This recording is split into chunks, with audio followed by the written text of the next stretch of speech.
안녕하세요. 슬기로운 방광TV의 이경래 원장입니다. 제가 지난번에 우리가 방광 건강을 위해서 절대로 해서는 안 되는 습관을 제가 말씀을 드린 게 있죠. 하나만 고른다 그러면 제가 뭐라고 얘기했나요? 예, 맞습니다. 소변을 미리 보지 말라는 겁니다. 소변을 미리 왔을 때 문제점에 대해서 제가 얘기를 많이 했는데, 자, 그러면은 방광 건강을 위해서 꼭 이것만 해보자 라는 것들도 있을 수 있겠죠. 그죠? 물론 방광 건강을 위해서 해야 될 것들은 많이 있지만은 가장 많이 오해하거나 또는 가장 쉽게 접근할 수 있는 것 하나만 말씀을 드리려고 얘기를 하면은, 저는 충분한 물을 먹으라는 얘기를 하고 싶습니다. 충분한 물을 먹는 게 왜 그렇게 방광에 좋냐, 물을 좀 안 먹는 게 문제가 되지 않냐라고 얘기를 하는데, 실제로 저희 병원에는 물을 먹지 않아서 생기는 병원에 오신 분들이 굉장히 많이 있습니다. 비뇨의학과 쪽으로만 보더라도 물을 먹지 않으면은 방광염이 생기기가 쉽고, 그리고 요로 결석이 생기기도 쉽고, 또는 과민성 방광이라든가 또는 요실금이 생길 가능성도 훨씬 더 높아지게 됩니다. 그래서 물을 별로 안 먹으면 어떻게 되느냐? 우리가 이제 소변이라는 거는 뭐냐면 혈액 내에 있는 어떤 우리 몸에 필요하지 않는 물질들이 있죠. 그리고 우리 흔히는 노폐물이라고 얘기를 하는데, 뭐 요소라든가 요산이라든가 이런 것들이 이제 체내로 재흡수가 안 되고 이제 신장을 통해서 걸러져서 소변을 통해서 빠져나오게 됩니다. 근데 그때 한 90% 이상의 수분이, 물이 같이 이제 합쳐져서 나오는 거죠. 그래서 우리 소변의 90에서 95%다 물로 이루어져 있습니다. 그런데 이 물을 먹지 않게 되면 당연히 소변에 물이 많이 안 섞이게 될 거고, 이 소변은 농축되게 되는데, 이 농축된 소변은 굉장히 강한 산성을 띠게 되는 겁니다. 소변도 사실은 알칼리성이 좋은데 이 강한 산성을 띠게 되면은 우리 흔히 말하는 그 소변 속에 있는 노폐물들이 굉장히 방광벽을 자극을 하게 되는 거거든요. 우리 방광벽은 이 완벽한 방수가 되어 있는, 보호가 되어 있는 그런 조직입니다. 예를 들어서 어떤 분들은 방광 소변이 너무 오랫동안 고여 있으면은 그 나쁜 그 소변이 우리 몸으로 재흡수가 되지 않냐라고 얘기하는데, 절대 그렇지 않고요. 방광은 완벽하게 방수가 되어 있는 보호막으로 이루어져 있습니다. 하지만 지속적으로 이 방광벽을 자극을 하게 되면은 결국 이 방광을 보호하고 있는 보호막들이 깨지게 되는 거고, 소변의 성분들이 방광벽을 다이렉트로 자극을 하면서 여러 가지 증상들이 생기게 되는 거거든요. 그래서 방광 자극 증상, 소변을 자주 보고 빈뇨, 밤에 자다가 소변물을 깨는 야간뇨, 소변이 급해지는 절박뇨, 그리고 그게 좀 더 심해지면은 화장실 가다 소변을 못 참는 절박성 요실금, 이런 증상들이 연쇄적으로 생길 수가 있게 되고, 또 소변이 농축된 소변에서는 아무래도 훨씬 더 세균이 살기가 쉽게 되다 보니까 급성 방광염이 되고, 그것이 반복되면은 또 만성 방광염으로 넘어가게 되는 겁니다.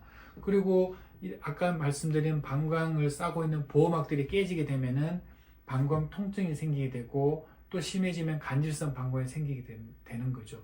이처럼 내가 물을 적게 먹게 되면 결석도 생기기가 더 쉽게 되고, 이런 것들이 많은 분들이 이런 증상과 질환을 가지고 오게 되는 건데, 그분들의 공통점은 거의 대부분 다 물을 적게 먹는다는 겁니다. 그래서 우리가 예를 들어 이런 건 있겠죠. 내가 위염이나 위궤양이 자꾸 반복적으로 생기는 분들이면 당연히 내가 자극적인 음식, 너무 매운 음식 먹으면 안 된다고 다들 알고 계시잖아요. 그러면 내가 방광염에 잘 걸리고 과민성 방광이 있고 방광 통증이 있고 방광 결석이 있다 그러면 내가 뭘 안 해야 되느냐? 그걸 사실은 잘 모르는 거죠. 이 모든 게 공통점은 충분한 물을 섭취하는 겁니다. 그 물을 얼마나 먹으면 되느냐? 사실 우리가 수분 섭취라는 거는 반드시 내가 먹는 물만 있는 건 아니거든요.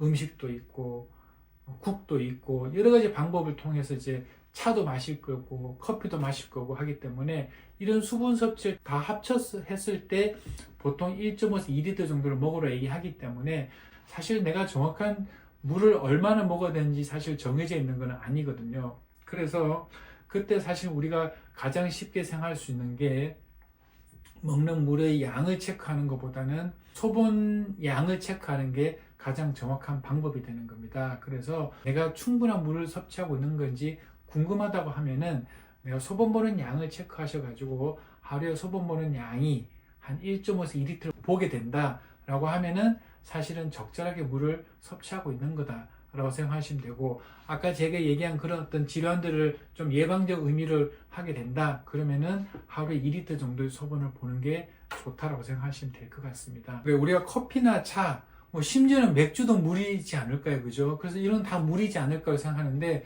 사실은 커피나 차 또는 맥주는 대부분 다 이뇨 효과가 있기 때문에 먹는 물의 양보다 오히려 더 많은 수분을 갖다가 빼내는 역할을 하게 되는 겁니다. 그래서 사실 이렇게 커피나 차나 또는 뭐 맥주나 이런 것들이 수분 섭취로 생각해서는 안 되는 거고요. 제가 이제 물을 많이 먹어야 된다 그러면은 저는 물 먹는 게 너무 힘들어요. 물 맛이 없어요. 물 먹으면 속이 안 좋아져요. 속이 미식거려요. 뭐 이런 분도 굉장히 많이 있거든요.